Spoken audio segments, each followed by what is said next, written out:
Hello student, today we are going to start our next topic from the class 12th mathematics, that is vector, and over here we'll be dealing with the chapter number exercise 10.2. See, compute the magnitude of the following vectors. See what we have when we have been given, हमें अगर दिया है ये, तो magnitude का formula क्या होता है, मॉड ए इक्वल टू इसके नंबर्स का स्क्वायर करके ऐड कर देना, तो क्या हो जाएगा √3। उसके बाद है मॉड बी के लिए क्या होगा मैग्नीट्यूड, ये हो जाएगा 4 + 49 प्लस में 9, हमारे पास 58 और प्लस में 4 और 4 12 का 2, ये √62। इसके बाद देखेंगे √c का क्या होगा, 1/3 प्लस में 1/3 प्लस में 1/3, तो 3/3 तो 1। ये हो गया हमारा question number 1। Question write two different vector having the same magnitude. भाई साहब हमें दो वेक्टर है बनाना है डिफरेंट, 2i + j और इनफाइनाइट पॉसिबिलिटी है, एक i + 2j कर दे। दोनों का मैग्नीट्यूड है √5 है, but they are different vector. इसके बाद देखेंगे हमारे पास है write two different vectors having the same directions. तो हम लोग कोई भी वेक्टर ऐसा बना सकते हैं, पैरेलल वेक्टर, i + 2j बना दे, बी वेक्टर को इसको ट्वाइस से मल्टीप्लाई कर दे, और ऐसा इनफाइनाइट पॉसिबिलिटी हमारे पास हो सकता है। ये दो वेक्टर है, सेम डायरेक्शन है, बट दोनों का डिफरेंट है, बट डायरेक्शन सेम है। उसके बाद है find the value of x and y। अगर कोई वेक्टर है हमारे पास, दोनों अगर बराबर होगा तो कॉरस्पॉन्डिंग x कॉरस्पॉन्डिंग y इसका बराबर होगा, तो x इक्वल टू किसके बराबर हो जाएगा 2 एंड y किसके बराबर हो जाएगा 3 के। इसके बाद देखेंगे क्या है, find the scalar and vector component. तो a हमारे पास दिया हुआ है 2 1, b हमें दिया हुआ है -5 7, तो वेक्टर ए बी क्या होगा, ये होता है position vector of B minus position vector of A, -5 -2, ठीक है, पहले वाले का पार्ट। ये 7 -1, तो ये क्या आ रहा है -7 एंड 6, ये स्केलर कंपोनेंट इसका हो जाएगा, जैसे बोला ना स्केलर पार्ट। और वेक्टर पार्ट के लिए क्या करेंगे इसको, कि हम लोग लिख देंगे -7i प्लस में 6j, तो ये आ जाएगा इसका वेक्टर पार्ट।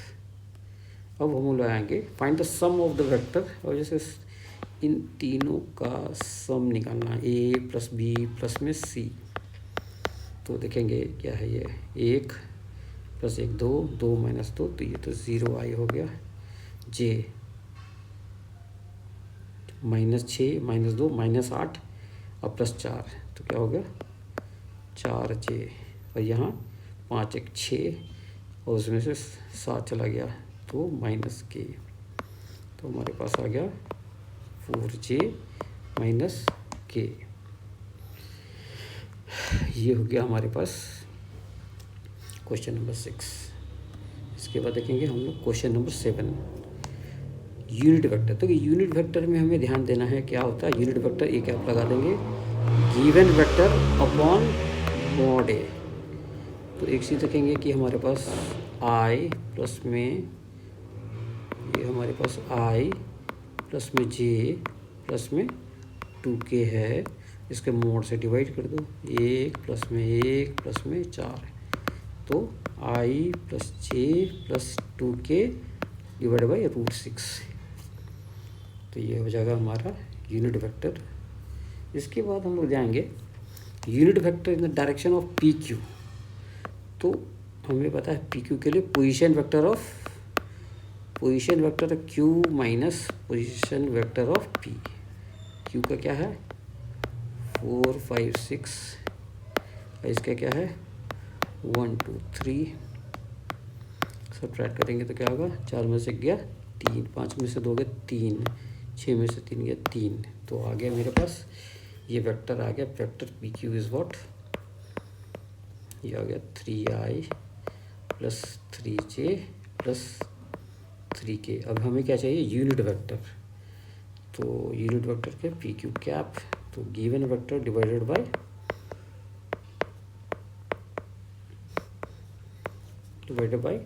9 प्लस में 9 प्लस में 9, ये आ जाएगा हमारा 27, ये हो जाएगा 3√3।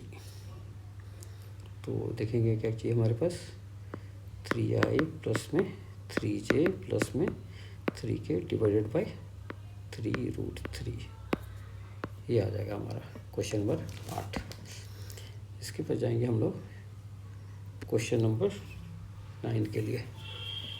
For given vector a and b find unit vector in the direction of a plus b। तो सबसे पहले सिंपल है कि हम लोग a प्लस b पहले निकाल दें, जो कि आएगा क्या जी, i और माइनस जे प्लस जे, तो 0j एंड 2k माइनस के प्लस के, तो क्या बच रहा है हमारा, ये बच रहा है i प्लस में k।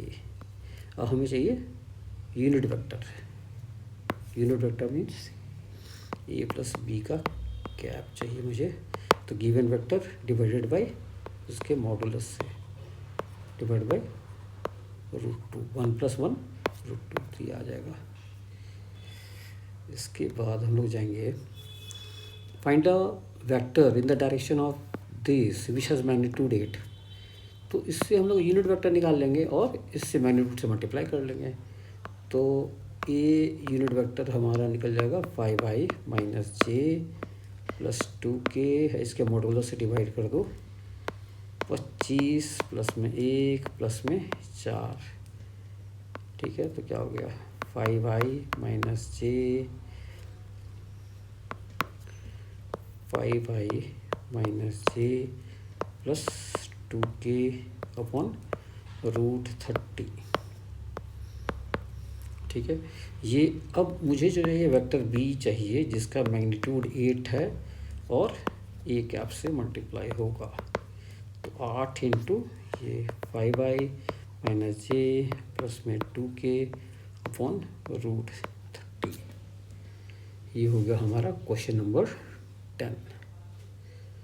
इसके बाद हम लोग जाएंगे क्वेश्चन नंबर 11 में, क्या है, so that vector this and this are collinear. देख, अगर कोई वेक्टर कोलिनियर है ना, तो ये हम लोग ध्यान देंगे कि a1 अपॉन में a2, b1 अपॉन में b2, c1 अपॉन c2 बराबर होगा लैम्डा के, means 2 upon -4 -3 upon 6 is equal to 4 upon में -8, दैट इजकल टू -1/2 आ रहा सबके केस में, तो ये करेक्ट है। डायरेक्शन रेशियो प्रोपोर्शनल है, डायरेक्शन रेशियो आर प्रोपोर्शनल, दो वेक्टर का पैरेलल होगा तो डायरेक्शन रेशियोज आर प्रोपोर्शनल। उसके बाद जाएंगे फाइंड द डायरेक्शन कोसाइंस। तो देखेंगे डायरेक्शन कोसाइंस के लिए क्या करना पड़ता है, cos alpha that is equal to L, वो किसके बराबर होगा 1 डिवाइडेड बाय ये तीनों के मोड से, क्या होगा 1 प्लस में 4 प्लस में 9, दैट इज 1 अपॉन में 9 जाते रहे 14 √14। उसके बाद cos alpha cos beta. Direction cosines basically क्या होता है कि कोई वेक्टर है और एक्स एक्सिस के साथ कितना बनाया, वाई एक्सिस के साथ कितना बनाया और जेड एक्सिस के साथ कितना एंगल बनाया है, एम किसके बराबर 2 अपॉन में √14, ये मॉडुलस तो सबका सेम ही होगा, N cos gamma is equal to N, ये होगा 3 अपॉन √14। इसके बाद जाएंगे हम लोग फाइंड द डायरेक्शन कोसाइंस दे, और ये अब जब हमें डायरेक्शन को वेक्टर बना के नहीं दिया है तो हम लोग बना लेंगे।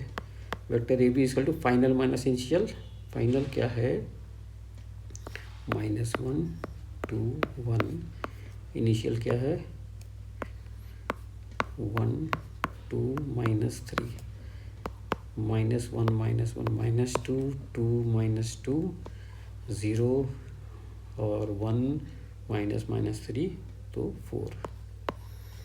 अब हमें चाहिए डायरेक्शन क्वेश्चंस। तो क्वेश्चन नंबर 13 में हमें एक बार चेक कर लेते हैं 1 2 ये फाइनल क्या है -1 ये -2 है। There is some error, let's see correct it out.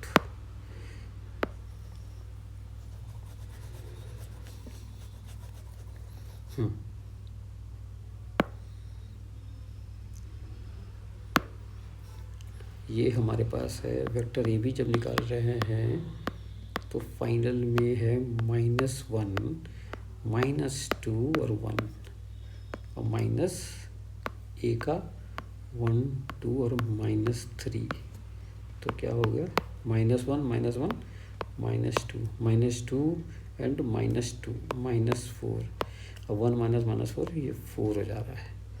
तो देखेंगे कि हमारे पास ये हमें डायरेक्शन कोसाइंस भी चाहिए।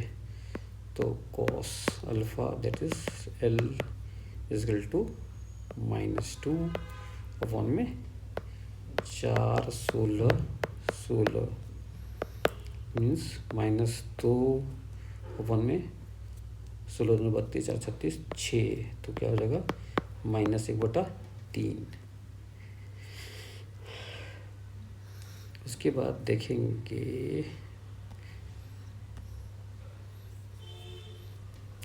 ये हो जाएगा मेरे पास m किसके बराबर हो जाएगा, ये हो जाएगा -4 अपन में 6 और n क्या हो जाएगा 4 अपन में 6 जो कि हो जाएगा -2/3 और n क्या हो जाएगा 2 2 4 2 3 6 2/3। इसके बाद जाएंगे हम लोग क्वेश्चन नंबर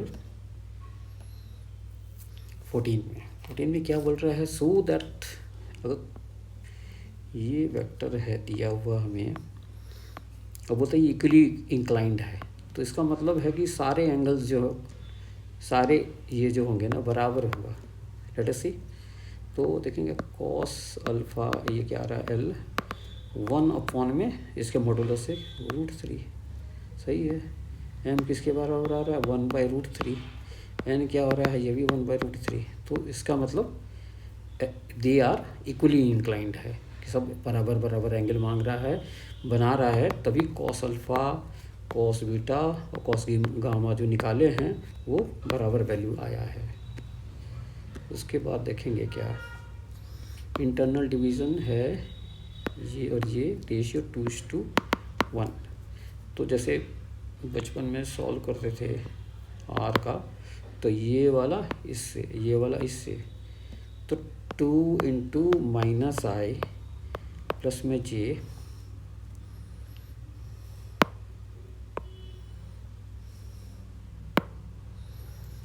-i प्लस में j प्लस में k इंटू 1 × i प्लस में 2j माइनस k अपॉन में 2 + 1 3 ये हो गया ये कितना हो गया -2 और 1 आए -1 आए 2j plus 2j means 4j 2k और -k तो k और ये होगा अपॉन में 3। तो ये हमारे पास क्या हो गया location of r -1/3 4/3 plus 1/3 j जो इंटरनल डिवीजन का हिसाब मिल गया। उसके बाद जो है एक्सटर्नल डिवीज़न के लिए ये बोलेगा तो ये बेसिकली क्या हो जाएगा ये सेम है r ये 2 × -i प्लस में j प्लस k करेंगे यहाँ माइनस लिख देंगे ये आ जाएगा i प्लस में 2j माइनस k और नीचे में भी 2 - 1 ठीक है ये हो जाएगा -2 और -1 तो हो जाएगा -3i 2j और -2j तो गायब हो गया 0 2k और प्लस के, यह जगह 3k अपॉन में 1। तो ये आ गया मेरे पास ये एक्सटर्नल डिवीज़न का। उसके बाद आते हैं हम लोग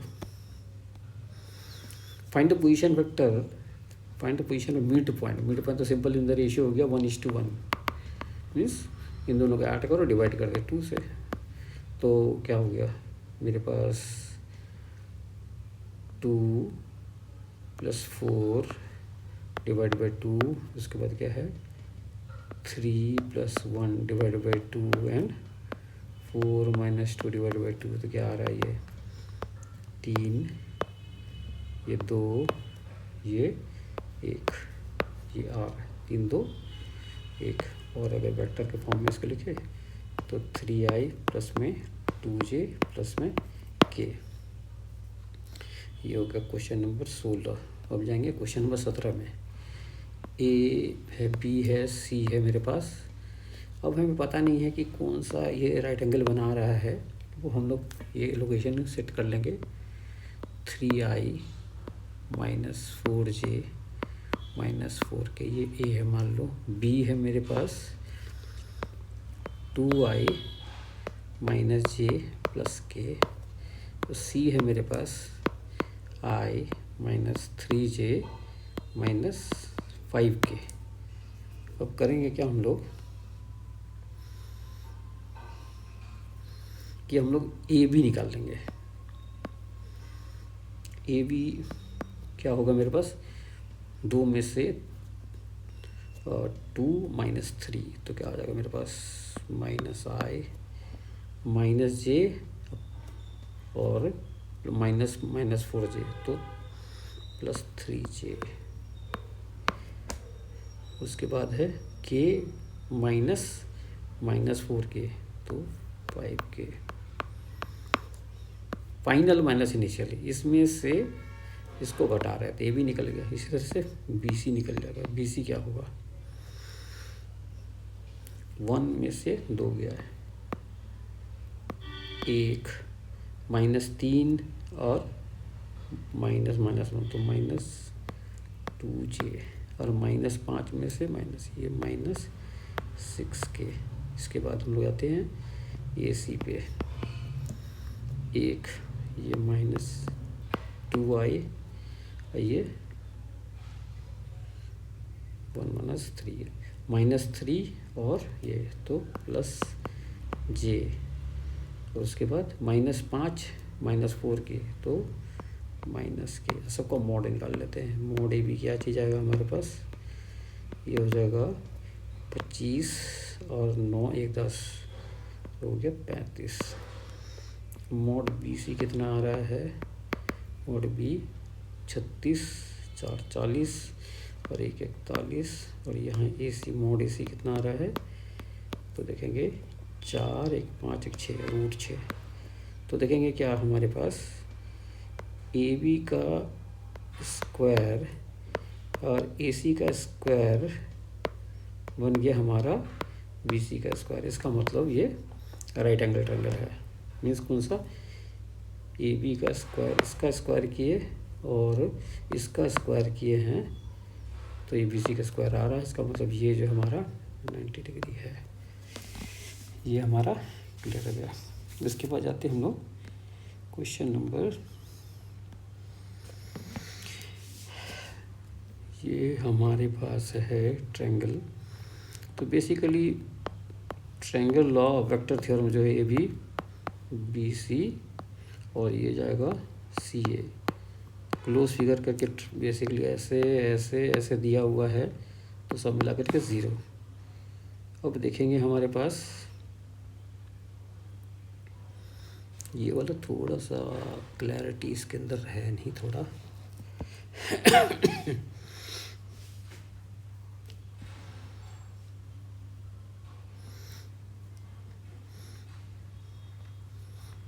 ये वाला, इस वाले का फिगर कंफर्म नहीं हो रहा है, बट स्टिल सी दैट इस वाले में ये वाला पार्ट राइट आ रहा है।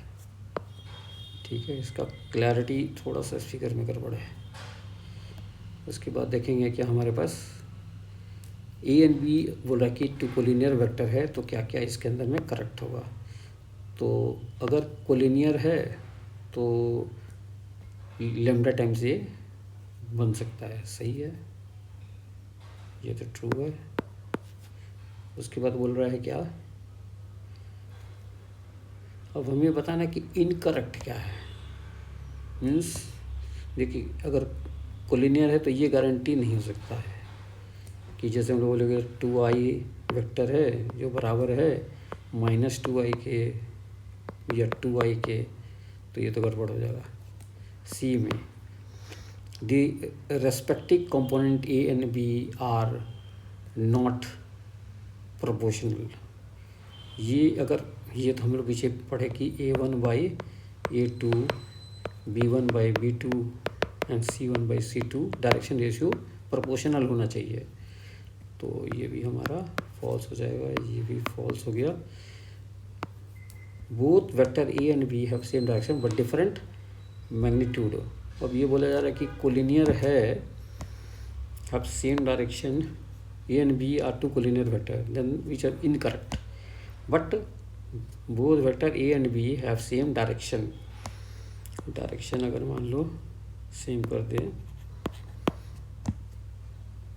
कोलिनियर है और ये वाला पार्ट को 4i कर दे, तो हमारे पास ऐसा बन सकता है। तो but different magnitude, both vector A and B have same direction. अब यहाँ पे इक्वल टू लिख रहे हैं तो ये पॉसिबिलिटी नहीं है, तो ये भी हमारा फॉल्स हो जाएगा। थोड़ा सा हौच पौच है but still we are able to clear it out. That's all for today. We'll meet in the next class. Thank you.